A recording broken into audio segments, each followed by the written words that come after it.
Hi everyone, this is a quick video to introduce you to the EMG equipment just to help you write your proposal. You will have the opportunity to work with this practically at the start of your third year, and you'll also have time to familiarise yourself with it when you pilot. Should be in about October time. So again, this is just to help you write your proposal.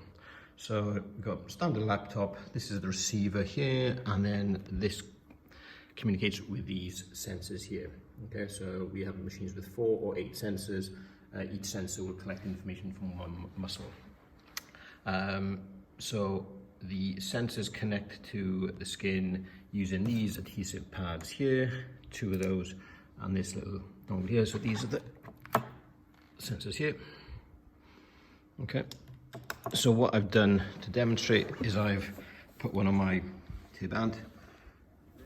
So I'll give you details of a website called Seniam, which gives instructions on where electrodes should be placed for each individual muscle you want to measure, and it also gives instructions on how to prepare the skin. So usually skin needs to be shaved and cleaned with an alcohol wipe to improve the connection between the muscle and the EMG probe.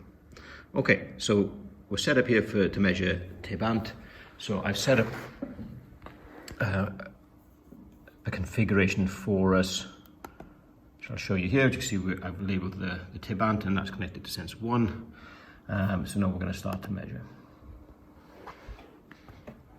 Okay, so as I dorsiflex my ankle, you'll see the EMG signal come on.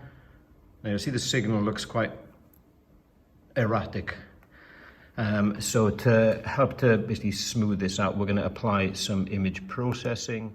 So we're going to apply 2 image processing things. Rectification, which basically means it flips all the values to be positive, because at the moment it goes up and down, above and below 0. So if we average that out, it ends up averaging to about 0. So what rectification does is it flips it over to make all values positive, so we get a proper average, and also something called smoothing. So it just basically combines some of the measures to give a smoother curve.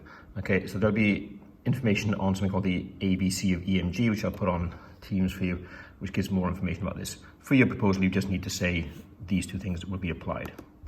So now we put those on, let's have a look.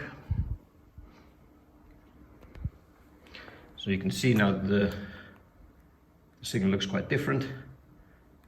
So we've got all the values are now positive instead of going up and down, and the line looks a bit smoother.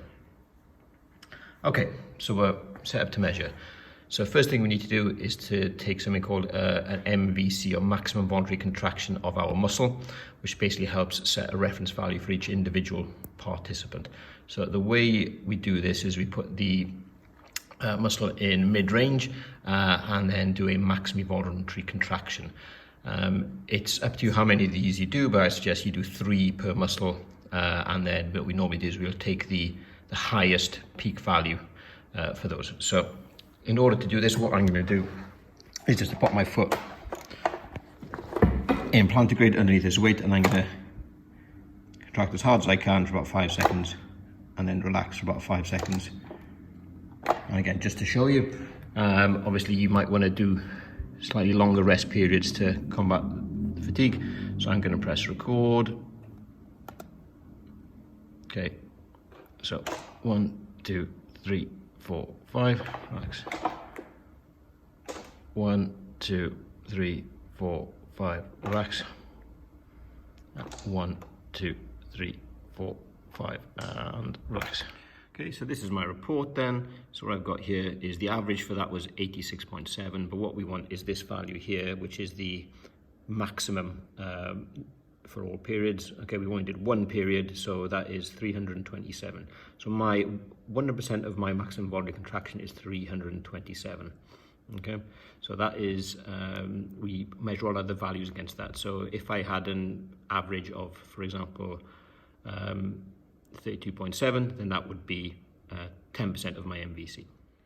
Okay, so now we've got my MVC. We're going to go back to the measure page, and what I'll do in a second is I'm going to press record and then just balance on one leg and reach outside my base of support for a few seconds.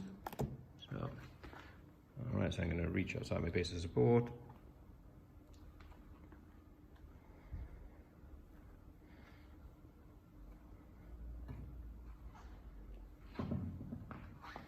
and stop. So what we're looking at here is my average muscle activity for that period I was doing the dynamic balance activity, which came out at 110 microvolts, which works out as 33.6% of my MVC.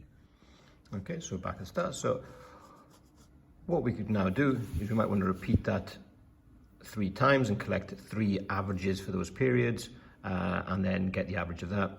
Then after rest period, we could put the Lycra garment on my leg and repeat it 3 times again, and then we just compare the measures. So here's one of the Lycra garments in here.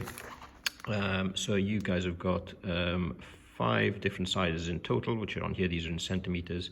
I'll put up instructions on how you're going to measure your participants to work out the size you're going to give them. Okay, so that completes this tutorial video. Again, this is just to help you with your proposal. You'll have plenty of time to practice on this. If you have any questions regarding it, feel free to post them on the Microsoft Teams page. Thanks, bye.